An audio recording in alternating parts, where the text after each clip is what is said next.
So, hi, Jacquie. Hi, Emma. I'm here with Jacquie Forde. I'm going to read a brief intro about her, and then I'll talk about how I came across her, and then we'll get cracking. So, Jacquie's a social entrepreneur, coach, consultant, businesswoman, mum to three gorgeous, tenacious daughters, wife and friend. She's open to making a difference for individuals and organisations, helping them understand how to live fully, creating meaningful results in life and business to improve health and well-being. Jacquie is the CEO of the Wellbeing Alliance, the first non-profit Three Principles Educational and Three Principles Campaigning Institute in Scotland, and MD of the Ninth Resource, a for-profit 3P business consultancy. And in September 2015, Jacquie will formally launch One Woman Global with Dr. Amy Johnson, so that's something to look out for and look forward to. So I'm absolutely delighted to be talking to you, Jacquie. I actually, I came across you when you were at a brief recording you did for Michael Neill's Creating the Impossible programme. Oh, yeah. And it was really short, and I can't remember exactly what you said, but I just got such a sense of you as somebody that was kind of living in a very on purpose way and was kind of really doing what you're guided to do. And at the risk of sounding a bit cheesy, just being you.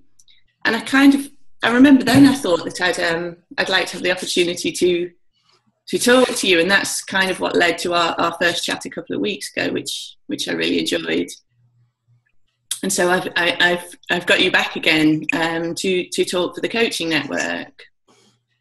And we haven't picked a subject exactly, because I think we could talk about anything at all. But I thought maybe to kick off, bearing in mind that the Coaching Network is geared towards coaches and change workers in general who are really guided to make a difference to people. And are either looking to kick off their business or to step it up one way or another, or to move into an area that they're not currently working in. And so I just thought it'd be great to hear about your experiences of coaching. First of all, Emma, thank you for that lovely introduction.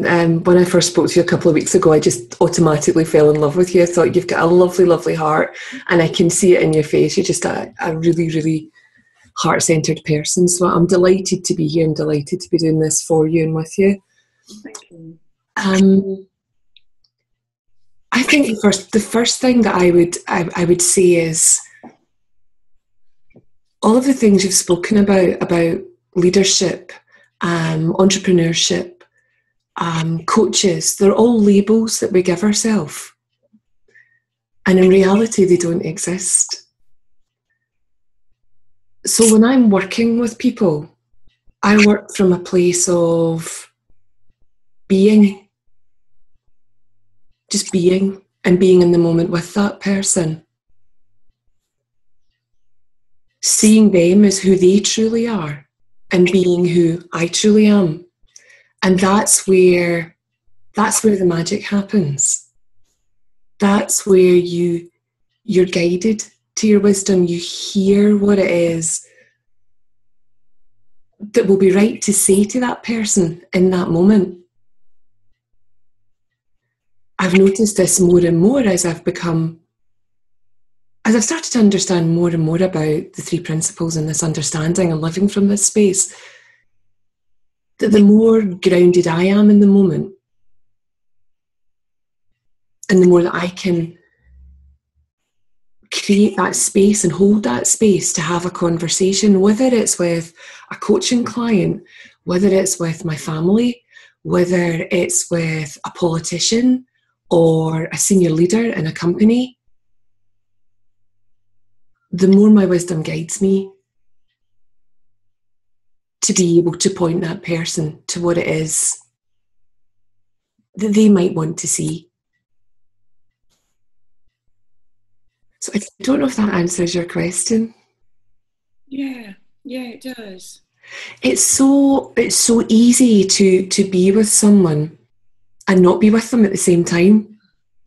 You know, sort of, I love when I really do love this, actually, when you're having a conversation and you can see your thinking, and I love it when I can feel my thinking. You know, it's kind of, you know, it's like you're dealing with the personal and the impersonal all at the same time.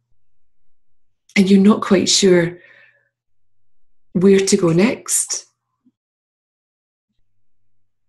But all of a sudden you start to see that both of these things are happening. It's like a dichotomy, both things are happening at the same time. So you can start to I like to giggle at it, or I laugh at it, or I have a smile and go, oh, there you go again. So I let it roll on, you know, but I don't become attached to it. And it's almost like I have this auto cue to the side of me. So the internal dialogue's running, but I'm not connected to it.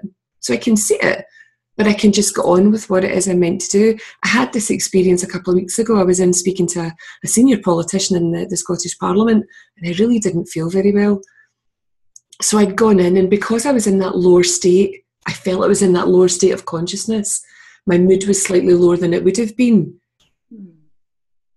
It was almost like the gate had been opened for all the mischievous, crazy thoughts to come out about, you know, what could possibly happen and what this guy could possibly think about me if I really started talking about this understanding the way that I normally do. It was fascinating to watch as I waited to meet up with him. You know, it's like, oh, I'm okay. Oh God, no, I'm okay. Oh my God, no. You know, I felt as though I was in a Tom and Jerry cartoon. You know, it was just this ridiculous amount of thinking going on. Yeah. And then all of a sudden, when he came to meet me in the reception area, it was like the veil just disappeared. I was in the moment again, connected. Yeah.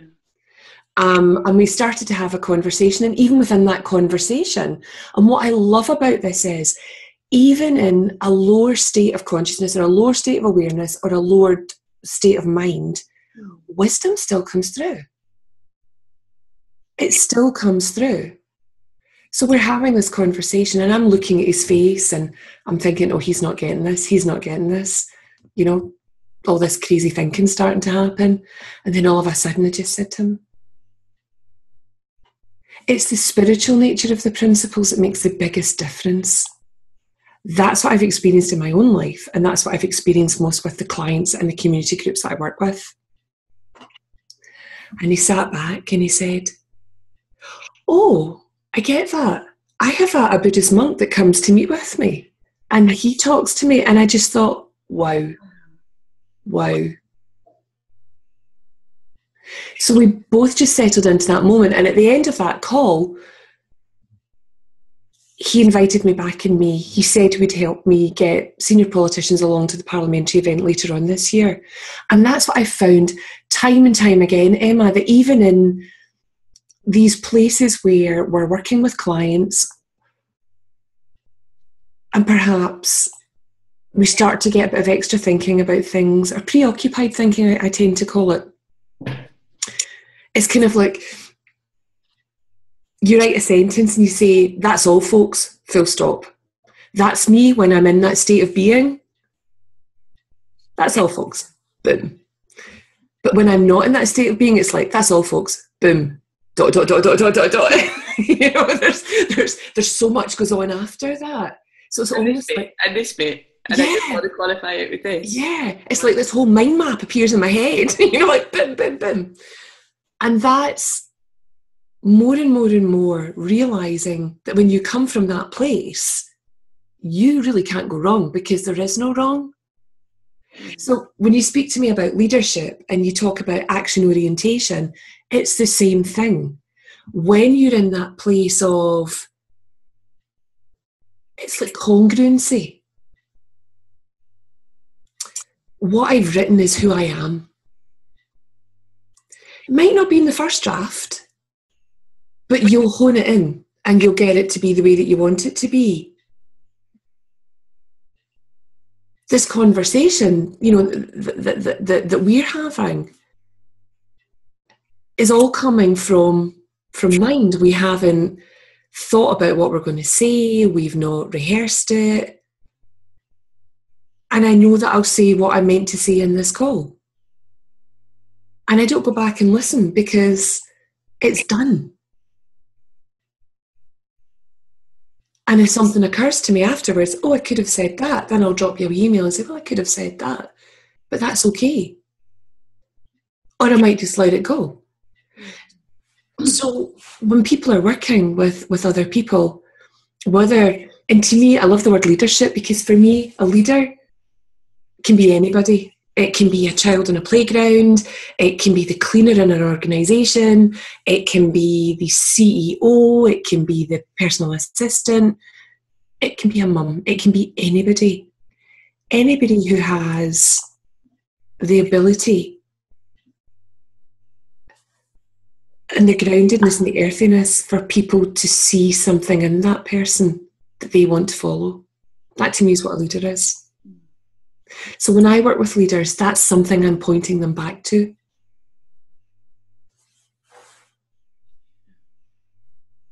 Oh, that's beautiful. And there's so much in what you've said that there's so much I want to come back to. I'll pick up briefly on the leadership thing, because that was the most recent, and then I'll go back to some of the other stuff which I think would be really useful for coaches to hear. But the thing about leadership being a label, it's so true, and it puts me in mind of, particularly up until a few years ago, I attached all sorts of meaning to that word leadership. And I mean everything from I'm not a natural leader to leadership is about kind of being bossy and telling other people what to do, or it's about getting people to do things they don't want to do, or it's about being in the firing line, or it's about attracting criticism, it's about flying under the radar. And I had all this thinking that that basically told me what a leader was and what it meant, and meant that I never went anywhere near that whole area, if you know what I mean. I would avoid being a leader at any cost. And as I started to as my thinking started to fall away about all of that, I've just seen such a lot that's different about it. And okay, I'm still giving it a label in order to kind of have this conversation, but I've realised that actually we're all leaders, and we all need to be led in different areas and in different times of our lives. And actually, leadership is, if it's about anything for me now, it's about saying what I actually believe to be true. And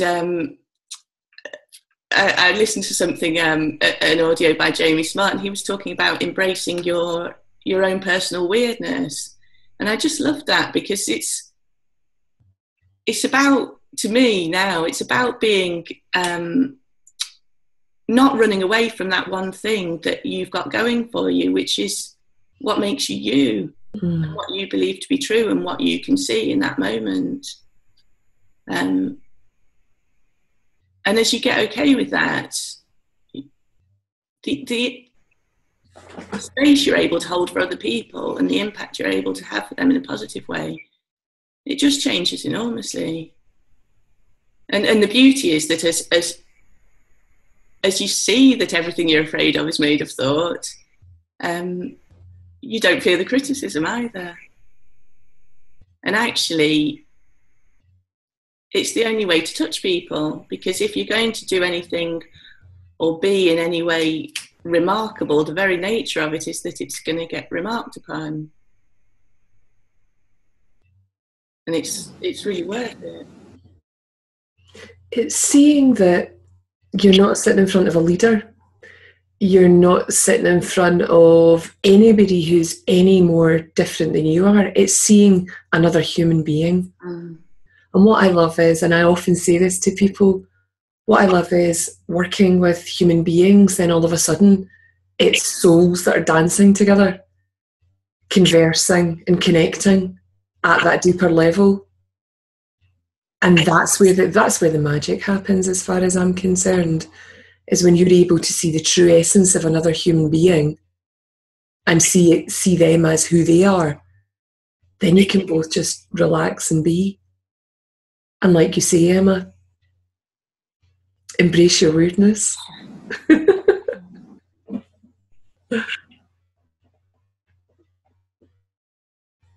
I would like to talk a little bit more about that, because I think there'll be some people listening and they'll hear exactly what you're saying. And there might be other people listening and thinking, well, I don't know how to do that. I don't know how to be two souls dancing together.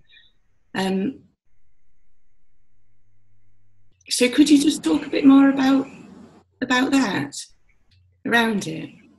What the 5 steps to how to get from a human being to a dancing soul? I don't know that one, Emma. It's really about clarity of mind. It's about settling into a conversation and being with people. I don't know if any of your listeners have ever been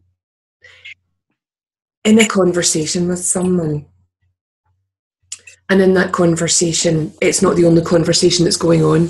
There's another conversation going on in their head at the same time. And I spoke about that briefly. When you have these simultaneous conversations going on, and I remember having these conversations quite a lot in the past. They're less frequent now, but they still happen, as I previously mentioned. But it's like being in a conversation and you wanting to come across a certain way. So it's kind of like Billy Connolly, a Scottish comedian, talks about being windswept and interesting. So you're in a conversation with someone and you want to appear windswept and interesting and clever and brave and full of knowledge. And while you're listening, you're thinking of the next thing to say that is windswept and interesting. So you're not really listening. You're in your own head, waiting to say the next thing that's going to astound the person in front of you. For me, that's an ego state. That's when, I'm in personal thinking, and that's not a good place to be if you want to really connect with someone. Whereas I know in my experience, and it may not be the same for everybody else, but in my experience, when I'm in a conversation and all my energy is focused on the other person, listening to what they have to say, listening to what they're not saying, and just not feeling that need to be windswept, interesting, brave, clever, intelligent, whatever. That's the space for me where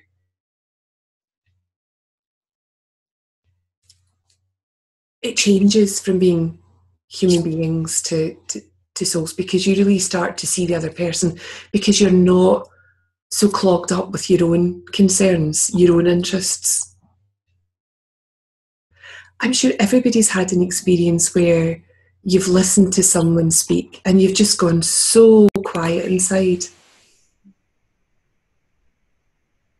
that it's touched you in a way that you've never experienced before.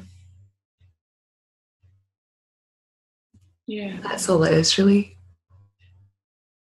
Yeah, that's beautiful. That's beautiful. And it's interesting to me because again, a few years ago, I used to be very focused on preparation, being prepared rather than being present, and part of it was just, mistakenly thinking that was the important bit. And so I was coaching using a lot of NLP and hypnosis at the time. And if I thought that I couldn't remember, the various steps to a particular process or something, I would feel ill-equipped, and I would go into a situation feeling a little bit jumpy or insecure about it. And it was purely innocent, because in all of my training at that time, I had never been taught that being present to a connection with the other person was what was really going to make it possible to make a difference. And I had never been taught that rather than my kind of intellect or my knowledge of this way of working or that way of working or this system or that approach, I had never been taught that kind of quiet nudge that we get from inside is, whether you want to call it wisdom or intuition or mind, that you can trust that is actually far more intelligent than our kind of relatively puny little intellect. And so I just didn't know. And I think probably quite an awful lot of coaches and change workers just haven't played with trusting that part, because I don't think it comes up in a lot of courses. And the other thing it put me in mind of when you were talking was when you do realise that actually, I mean, even in NLP, there's a lot talked about state management. There's definitely a recognition that, that kind of a quiet mind, or, you know, as opposed to being and being present to your client, opposed to being too up in your head, is a good thing. But then the focus can be very much on, well, how do I do it? How do I get there? And so we'll use anchors or processes to try and get to a place where we can be in a quiet state and focused on our clients. And it's probably only in the last couple of years that I've kind of realised the question isn't so much how do you get a quiet mind, but what gets in the way of us always having a quiet mind. I love what you've just said there, Emma, because that's one of the key differences is there are applications in neuro-linguistic programming. I'm qualified in and a trainer in. I loved NLP and it pointed me in this direction. Me too. You know, and the applications of NLP can be really useful for some people. And we talked about this the other week there about the know-nothing state. That state of, it's almost like a state of indifference where nothing, you know, kind of bothers you, but there's still a doing to get to that place of the know-nothing state. For me, the implications of the principles means that know-nothing state is a natural state of mind. Once you understand how you create reality, once this simple misunderstanding of how life really works becomes clear to you, that know-nothing state is how you live most of the time. Until you bump across a little illusion or two. And, you know, and then you've got an opportunity to see something very, very different. But I think I told you as well about being at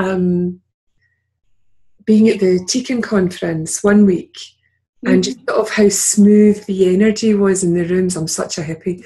How smooth the energy was in the room. It was very quiet energy. But the room was loud, but it was a quiet underlying energy. And then the following weekend, going to an NLP conference, and as I walked in the room, I could feel people holding their state. And there was a tension to that I hadn't experienced at the Teaching Conference the week before, and it was lovely to see that. And it probably maybe wouldn't be everyone, but the people that I came into contact with who were doing that at the NLP conference, I just thought, how cute. Look at that difference of doing versus being. So many people, when we talk about a quiet mind and creating a space for your client, and for me, I hate using that word client, for another human being. Because it shouldn't be something that's just reserved for our clients. It should be reserved for and, you know, respectfully given to every human being we meet. When you're holding that space, there is no doing. There's no doing whatsoever. Rather, there is just a being and being present. And having done a lot of NLP work in the past, I would actually get quite tired sometimes after working with energized. Oh, Jacquie, could you repeat that bit, just because the internet connection went wobbly for a minute? So I'm sorry. I was just saying that working with NLP clients, I would tend to get a bit tired at the end of a night if I'd maybe had 5 or 6 clients in a day. Whereas working with this understanding 3 principles, I actually find I'm energized, because the types of conversation and being in that space, I sometimes feel as though I get more out of the sessions than the clients do, because I'm like, oh my God, where did that come from? Really? You know? Yeah. Things that I hadn't seen before, I had not seen outside of me, but my wisdom knew. And I loved what you said about people not understanding that it's there, that gut instinct. We've all had instincts about things. For me, it's like a universal muscle, and the more often that you use it, the bigger it becomes, the more that you trust it. Yeah. You know, and that's what I tell my clients, and it's what I tell my children, is very much, the more that you trust that, the more that you will see to trust it. Yeah, that's so true. I mean, I said to you on our last conversation that I was brought up to value kind of academic achievement and, you know, my intellect, and kind of making rational decisions, and obviously I came across people who were much more guided by kind of intuition, or, you know, what kind of gut instinct, or whatever you want to call it, and it didn't for a minute occur to me that was something that could possibly apply to me or would be useful to me. And it, you know, I would say definitely, probably, I know that wisdom is always guiding us, even when we don't acknowledge its influence. But as far as I was concerned, I was living purely through kind of what I thought were, you know, very intellectual, rational decisions for the first 35 years of my life. Not that it did me any good at all. And it is an act of trust. It really is. And still it's happening to me so often, where I'll be, you know, I'll have periods of just kind of feeling that sense, that kind of inner guidance, and trusting it. And then there'll be periods where my thinking gets in the way, and my thinking looks very real. And even the idea that wisdom could help me out seems like, well, that's not going to help me now. And then as soon as the thinking falls away, there it is. And it's such a powerful and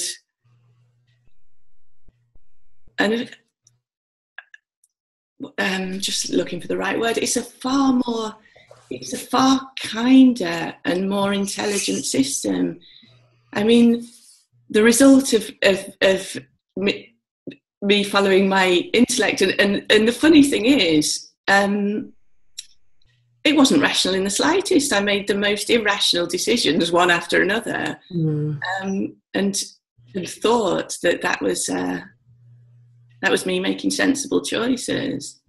Mm-hmm. But I had a successful career, but I burnt out quite spectacularly, and had ME and fibromyalgia for 6 years.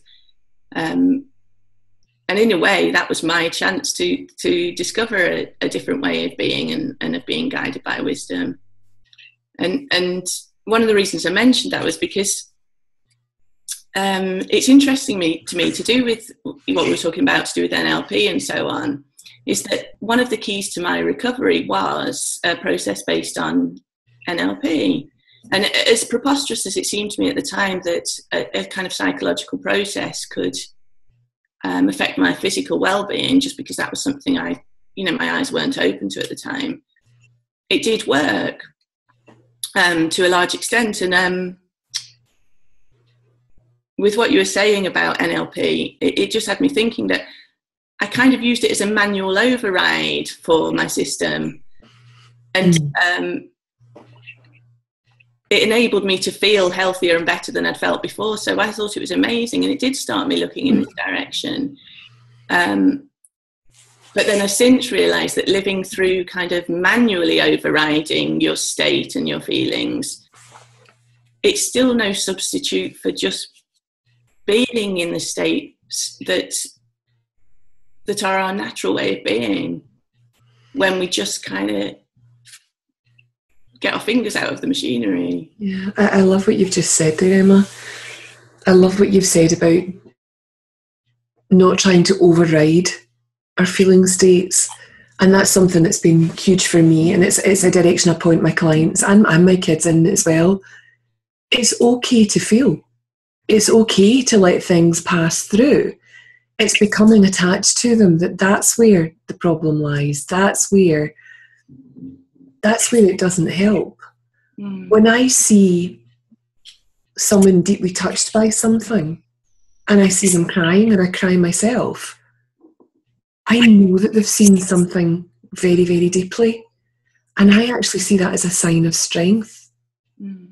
That someone can go to a deeper place and can see something that they might not be aware of cognitively, but something inside them has been deeply touched. And again, that's what pointing your clients in this direction to see for themselves what it is they're meant to see, instead of telling them what you know they need to see to make a difference, to change and to shift. You know, and it's fascinating to me how easy it is to go into that place, but how less effective it is to tell someone what they need to do to make a change. Like I joked with you earlier about the 5 steps to get into, you know, a place of being or a place of clarity of mind. And someone, I was mentoring in a course, and someone said, can you tell me what the different levels of consciousness are? And I just burst out laughing. I said, no, I have no clue. I said, but if you ever find out, let me know. I'm not interested. I'm interested in just being.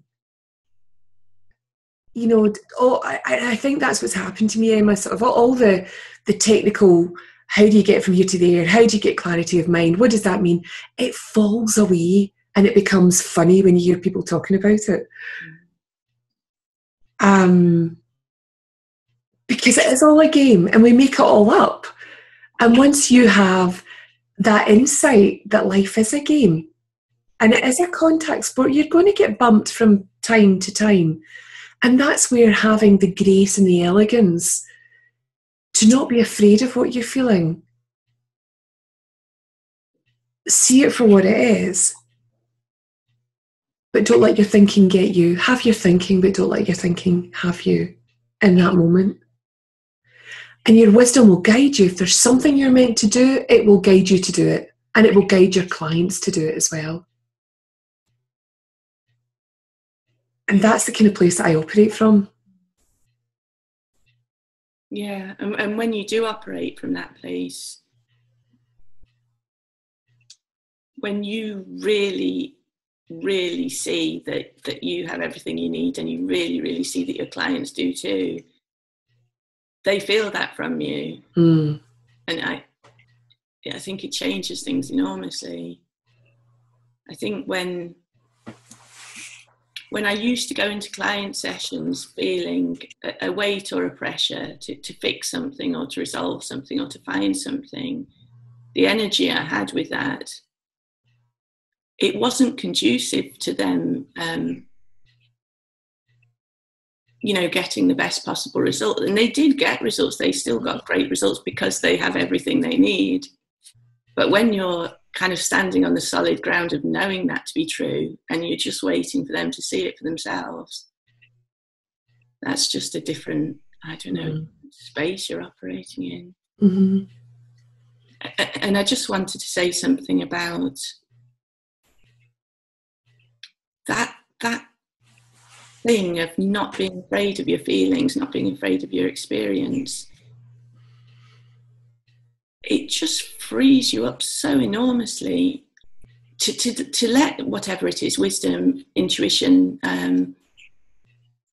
guide you, because as that started to happen for me, and as I've seen it happen for my clients, I've realised how much of everything we do is geared towards avoiding feelings we don't want to have, or holding on to feelings like I feel humiliated. That person must have humiliated me. I feel pissed off. That person must have done pissed me off. Or I feel unsettled. There must be something to fix. Or I don't feel at peace. There must be something to run away from. And so we'll organise our whole lives around avoiding feelings. And actually, like in the last couple of years, I've felt sadder than I was ever able to feel in my life before, because something's opened up and allowed me to feel those feelings, and they're kind of beautiful, you know. And I've had other feelings that aren't so beautiful, but they're all okay. And actually, a life lived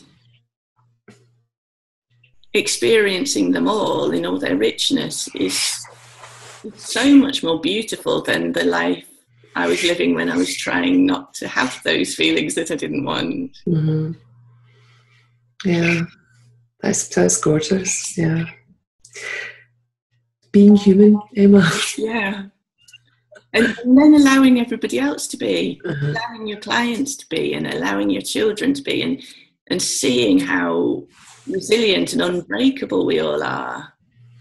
I was working with a client the other day there, and he came in. He was a CEO of a large organisation, and he came in, and he was quite rude at the beginning of the session, and I could feel myself, you know, and I was so grateful that in that moment that I saw myself starting to react to it.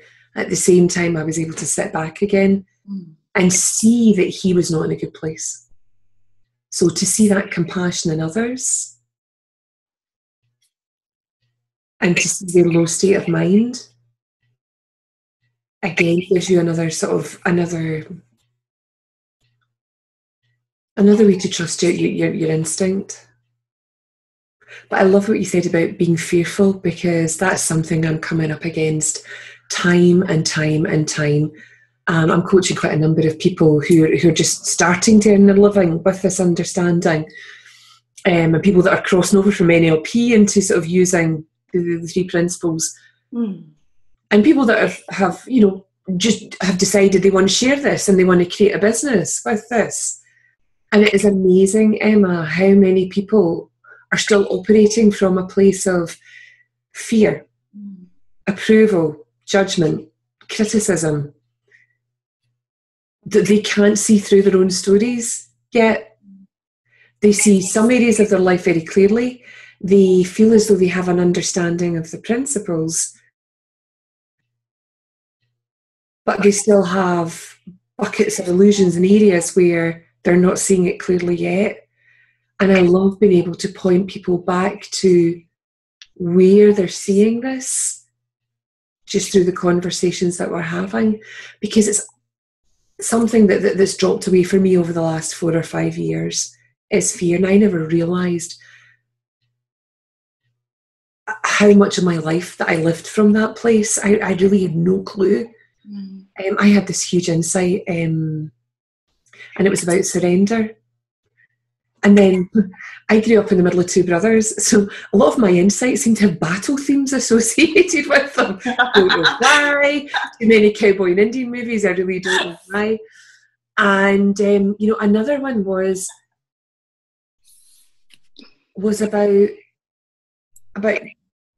labels and feeling grounded, and that was like there was this like a sword sort of stuck me to the ground, whilst labels fell from the sky, but none of them stuck. They all just fell off. And I loved that, because that helped me see that in any given moment in time, I can be exactly who I need to be.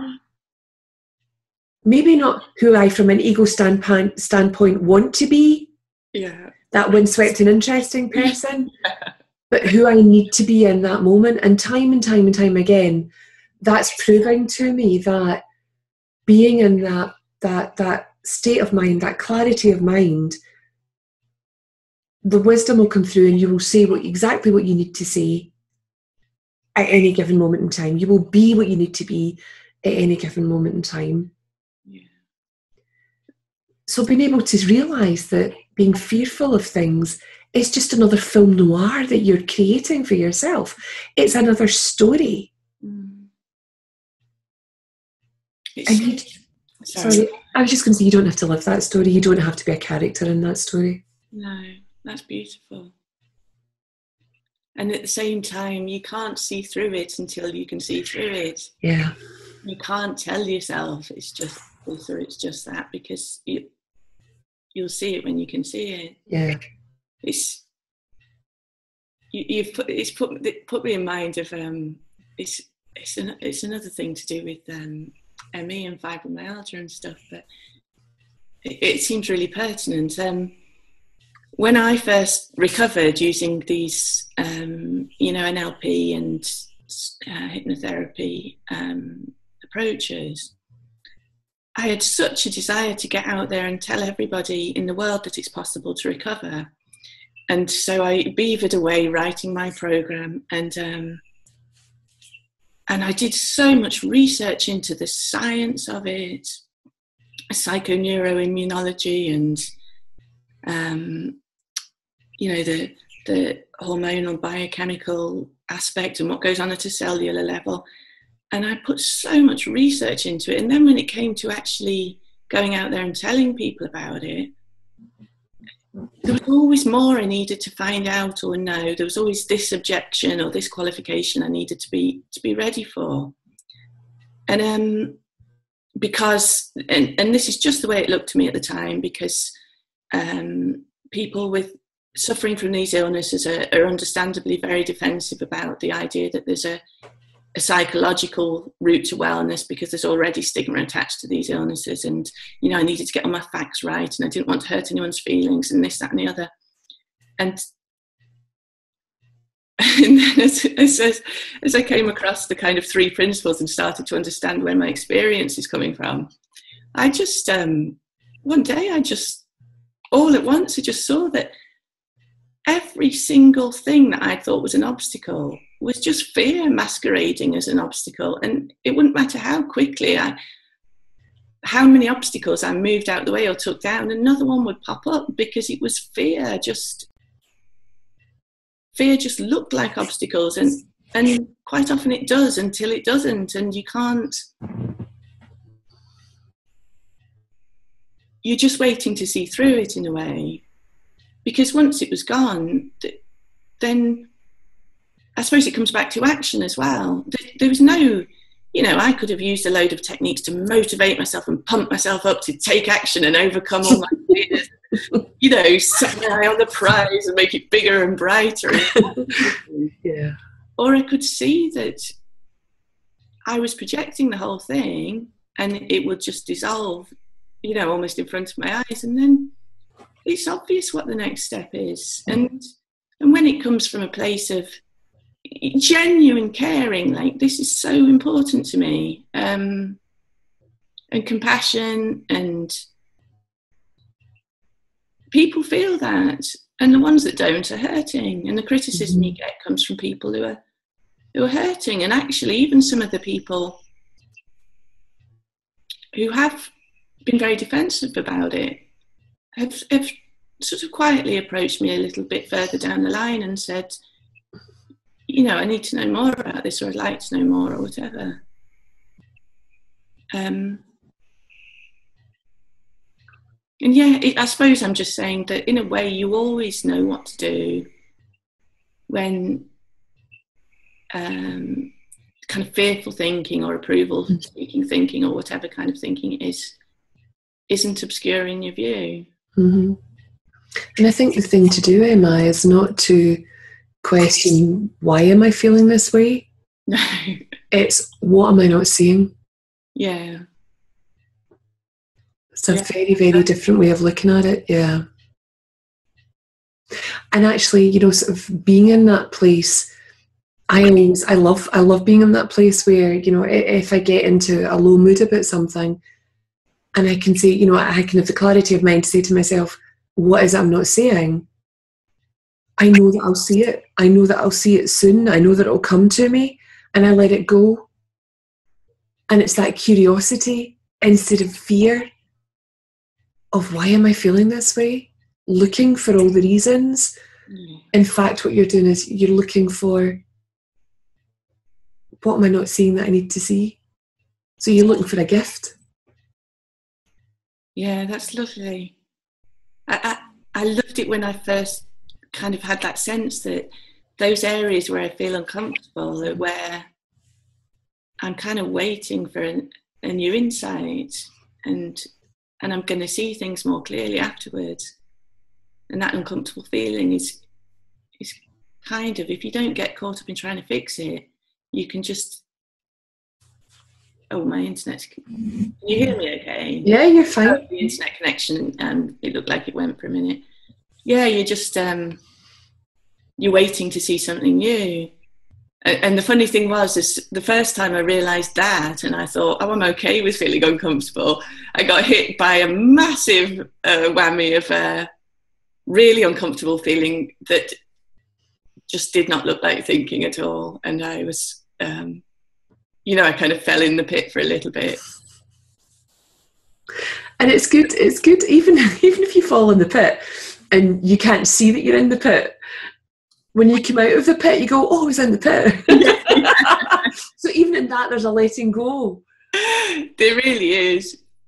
You know, rather than thinking, oh my God, I'm depressed and I need to go and see someone and it's this and it's that. And, you know, sort of tying all this thinking and beliefs onto something that really was, it was a moving state of mind. That's all it was. It was a moving state of consciousness that took you on a journey to help you see something that you haven't quite seen yet. Yeah, I really like that. Yeah, and when you're not fearful of those situations, it just brings a whole new way to play in life, to be free from worrying. Yeah. Worrying about what other people think, you know, are they going to judge you? Who cares? Who cares? Jacquie, I feel like we've done really well to get in an hour of conversation before your mattress delivery. So I'm wondering, is there anything else that occurs to you that you'd like to talk about before we kind of wrap up? I think I'd like to share words of wisdom that were given to me, Emma, by Elsie Spittle. And those words were to make space for your own insights. It's quite common when people start to become familiar with this understanding that there's a natural thirst and a hunger to learn more, and to read books and to go on lots and lots and lots of different courses to find out who your natural teachers are. And I guess it would be the best piece of advice I've ever had is to make space for my own insights, because in that allows you to be who you are and to find out what it is in you that needs to shift. Because working with other people, when you've had the shifts that you need to become more of who you truly are, you have more of an impact on other human beings, more of an impact on other people. So it's about pointing yourself back inside, not just your clients, making space for your own insights and realising that there's no blueprint. There is no blueprint for life. There is no blueprint for your business. By trusting your intuition or your wisdom or your instinct, you'll naturally get into a place of flow. You will naturally get into a place of action orientation. And it will be done with such an ease and an elegance, you'll be so surprised at what you can achieve. That's beautiful, Jacquie. And yeah, I couldn't agree more with that. it put me in mind of when I first started seeing something in this understanding, falling into that trap of thinking I had to work on it, and almost using it as a technique in itself. So if I was getting up in my head, or I felt like I wasn't making any progress, I thought that meant I had to listen to more audios and read more books. And I really couldn't see that what I was doing was almost feeding, like ramping up that thinking, and obscuring the very thing I was looking for again, like looking outside again for the thing that's kind of quietly waiting just there when your thinking actually does settle down. And I still see myself doing it now sometimes. You know, it's a sign of, if I'm getting caught up in my thinking, I think I need to read a load more books and stuff. And I'm not saying there isn't stuff that it's useful to know, but it's when you think that the answer and the leverage lies there in the thing you don't know yet. So I think they're really beautiful last words. Thank you. Oh, thank you, Emma. It's been delightful to speak with you again. And you.